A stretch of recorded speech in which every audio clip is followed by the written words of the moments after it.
सियाराम प्यारे बच्चों, एक बार फिर से आप लोगों का स्वागत है आपकी अपनी फैमिली सियाराम लर्निंग में। और आज हम लोग डिस्कस करने वाले हैं BA 4 सेमेस्टर के इकोनॉमिक ज्योग्राफी के एक बहुत ही महत्वपूर्ण टॉपिक है कृषि प्रदेश या एग्रीकल्चरल रीजन के बारे में। तो आपके सिलेबस में या आप ये कह सकते हैं कि बुक में जो इम्पोर्टेंट टॉपिक है जो आपको पढ़ना है BA 4 सेमेस्टर के एग्जाम की दृष्टि से, वो है डॉक्टर विटलेसी यानी डरवेंट विटलेसी के अनुसार विश्व के कृषि प्रदेश यानी world agricultural region according to Derwent Whittlesey. तो अब हमको केवल डरवेंट विटलेसी के अनुसार विश्व को कितने कृषि प्रदेशों में बांटा गया है इसी के बारे में जानना है, इसी के बारे में अध्ययन करना है। लेकिन क्योंकि हम कृषि प्रदेश पढ़ने जा रहे हैं तो कम से कम सबसे पहले ये जान लें कि व्हाट इज एग्रीकल्चरल रीजन या फिर कृषि प्रदेश क्या होता है। तो अगर हम कृषि प्रदेश की बात करें या फिर एग्रीकल्चरल रीजन की बात करें तो एग्रीकल्चरल रीजन मुख्य रूप से उसे कहते हैं जहां पर कृषि कार्य संबंधित विशेषताएं पाई जाती हैं, यानी जिस निश्चित क्षेत्र में कृषि कार्य संबंधी विशेषताएं पाई जाती हैं वह निश्चित क्षेत्र एक विशेष कृषि प्रदेश के नाम से जाना जाता है। हालांकि पूरे विश्व को अलग अलग कृषि प्रदेशों में बांटने का कार्य अलग अलग विद्वानों के द्वारा समय समय पर किया गया है और अलग अलग विद्वानों ने इसको अलग अलग कृषि प्रदेशों में भी बांटा है। लेकिन जो सबसे महत्वपूर्ण वर्गीकरण है वो है डरवेंट विटलेसी जी का और वही आपको पढ़ना है। तो सामान्यतः अगर हम देखें तो कृषि प्रदेश वह विस्तृत क्षेत्र होता है, यानी कृषि प्रदेश वह विस्तृत क्षेत्र होता है जिसमें कृषि कार्य संबंधित विशेषताओं में समरूपता देखने को मिलती है। कृषि कार्य संबंधित जो विशेषता होती है उसमें क्या देखने को मिलती है? समरूपता। अब ये कृषि कार्य की विशेषताएं क्या क्या होती है, यानी कौन कौन से ऐसे फैक्टर्स हैं जिनको हम कृषि कार्य की विशेषताओं के अंतर्गत रख सकते हैं। उसमें मुख्य रूप से फसलों के प्रकार, यानी फसल किस प्रकार का वहाँ पर किस प्रकार के फसल की बुआई हो रही है, किस प्रकार की उत्पादन विधियाँ हैं, उत्पादक के प्रमुख कारक कौन कौन से हैं या किस कारक के कारण उत्पादन में क्या प्रभाव पड़ रहा है, उसके साथ साथ कृषि भूमि उपयोग कैसा है, लैंड यूज पैटर्न वहाँ का कैसा है, उसके बाद वहाँ पर उपस्थित जो कृषक है या फिर जो ह्यूमन है जो खेती का कार्य है कृषि का कार्य कर रहे हैं उनकी जीवन पद्धति किस स्तर की है। ये कुछ कृषि संबंधित या कृषि कार्य संबंधित विशेषताएं हैं।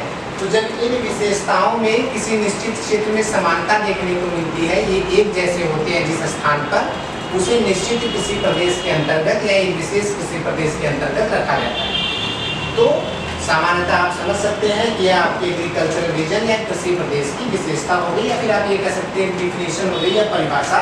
वह कृषि प्रदेश वह निश्चित क्षेत्र है जिसमें कृषि कार्य संबंधित विशेषताओं में समरूपता मिलती है, जैसे फसलों के प्रकार में समरूपता, उत्पादन की विधियों में समरूपता, उत्पादन के प्रमुख कारकों में समरूपता, कृषि भूमि उपयोग में समरूपता और कृषकों की जीवन पद्धति में समरूपता। समरूपता का मतलब होता है एक जैसा दिखना। तो अब इसी का आधार मानकर डरवेंट विटलेसी जी ने पूरे विश्व को अलग अलग कृषि प्रदेशों में बांटने का प्रयास किया है या बांटा है, उसी को आपको पढ़ना है।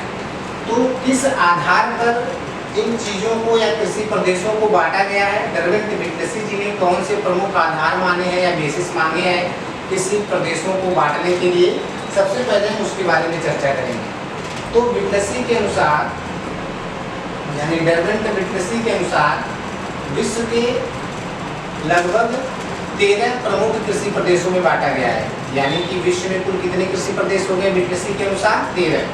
अब उनके सीमांकन के, उन कृषि प्रदेशों के सीमांकन के या उस कृषि प्रदेशों के निर्धारण के विटलेसी जी ने कुछ मुख्य आधार माने हैं, या फिर आप ये कह सकते हैं कि इन्हीं आधारों को मानकर या इन्हीं विशेषताओं को ध्यान में रखते हुए विटलेसी जी ने पूरे विश्व को अलग अलग कृषि प्रदेशों में बांटा है। तो सबसे पहला जो आधार है वो है फसल पशु सह संबंध। फसल पशु सह संबंध यानी कि अब ये फसल किसी भी निश्चित क्षेत्र में जो फसल होते हैं और जो पशु होते हैं उनमें एक विशेष रिलेशन होता है, एक विशेष संबंध होता है। अर्थात जहाँ पर पशु अधिक होंगे या पशुपालन का कार्य करना होगा वहाँ पर विशेष प्रकार की खेती भी की जाती है। इसलिए किसी भी निश्चित क्षेत्र में फसल का और पशु का संबंध कैसा है या उनके जो आपस के बीच में रिलेशंस क्या है, जहाँ पर इसमें समरूपता देखने को मिलती है, उसको एक विशेष कृषि प्रदेश के अंतर्गत रखा जाता है। उसके बाद दूसरा आपका है कृषि की उत्पादन वृद्धि। किसी की उत्पादन विधि यानी किसी निश्चित प्रदेश में किस विधियों को प्रयोग करके कृषि का उत्पादन किया जा रहा है या वहाँ के उत्पादन किस प्रकार के फसल का उत्पादन किया जा रहा है। हर क्षेत्र में अलग अलग प्रकार के फसल और अलग अलग प्रकार के अन्न या अलग अलग प्रकार के पशुपालन भी एक प्रकार का कृषि होता है। तो अलग अलग प्रकार के पशुपालन यानी अलग अलग पशुओं का पालन किया जाता है। तो इस कृषि की उत्पादन की विधियाँ कैसी हैं और इस क्षेत्र के कृषि उत्पादन की विधियों में क्या समानता है, इसको ध्यान में रखकर भी कृषि जी ने विश्व को अलग अलग कृषि प्रदेशों में बांटा है। तीसरा जो आपका मुख्य आधार है वो है श्रम, पूंजी एवं संगठन की भूमिका। The most important factors of agricultural region, कि किसी निश्चित क्षेत्र में या किसी निश्चित प्रदेश में एग्रीकल्चरल यानी कृषि प्रदेश में जो अंतर आता है उस पर सबसे ज़्यादा प्रभाव किसका पड़ता है, श्रम का, पूंजी का और संगठन का। यानी कि जिस क्षेत्र में जिस मात्रा में श्रम की उपलब्धता होगी या जिस मात्रा में श्रम उपलब्ध होगा उसी प्रकार से उस क्षेत्र में अलग प्रकार की कृषि विकसित होगी।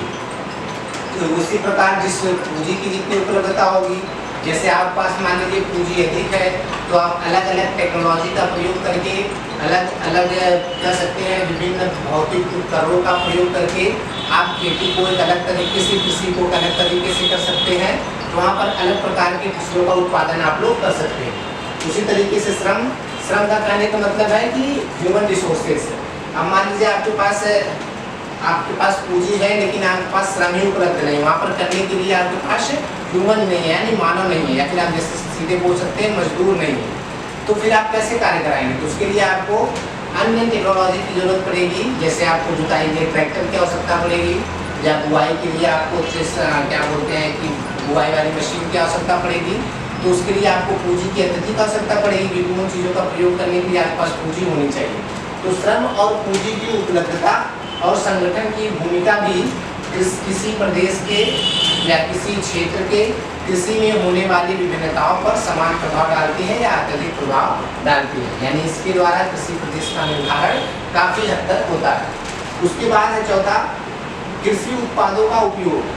कृषि उत्पादों का उपयोग यानी कृषि करने के लिए आप किस प्रकार के उत्पादों का प्रयोग कर रहे हैं या किस प्रकार के कह सकते हैं उत्पाद में। मुख्य रूप से तो आपके पास विभिन्न प्रकार के बीज होंगे, अलग अलग किस्म के बीज होंगे। तो आपके किस किस्म के बीज उपलब्ध है, कौन से उर्वरक उपलब्ध है, कीटनाशक यानी फर्टिलाइजर्स, उसके बाद अलग अलग प्रकार के जो खेती करने के लिए उत्पाद हैं वो आपके पास किस मात्रा में उपलब्ध है, आप उसका उपयोग कैसे कर रहे हैं। तो आप अलग अलग मात्रा, अलग अलग जगह पर अलग अलग मात्रा में अलग अलग प्रकार की दवाइयों या अलग अलग प्रकार के उर्वरकों या अलग अलग प्रकार के कीटनाशकों का प्रयोग होता है। तो जिसके कारण से अलग अलग जगह पर अलग अलग प्रकार की खेती की जाती है या अलग अलग प्रकार के फसलों की खेती की जाती है, जिसके कारण से एक निश्चित क्षेत्र में कृषि का प्रतिरूप बदल जाता है और उसको एक अलग कृषि प्रदेश के अंतर्गत रखा जाता है। उसके बाद आपका पांचवा जो मुख्य आधार है वो है कृषि उपकरण एवं जीवन यापन पद्धति। यानी खेती करने के लिए आप कौन से कृषि उपकरणों का प्रयोग कर रहे हैं। जैसे इसके पहले भी मैंने बताया, पूंजी की वजह से आप कृषि उपकरणों में काफ़ी भिन्नता देखने को मिलती है। जहाँ पर केवल जीवन यापन के लिए खेती होती है, निर्वाहक खेती होती है या निर्वाहक कृषि होती है, वहाँ पर मुख्य रूप से आप क्या प्रयोग करेंगे, मानव के द्वारा बनाई गई जो प्रमुख छोटी मोटी चीज़ें हैं, कुदाल है, फावड़ा है, या फिर हाथ से खेती करेंगे जहाँ पर आदिम कृषि होती है उस तरीके से। लेकिन जैसे जैसे टेक्नोलॉजी बढ़ेगी, आपके पास वर्तमान समय में कृषि उपकरणों की संख्या भी बढ़ गई है।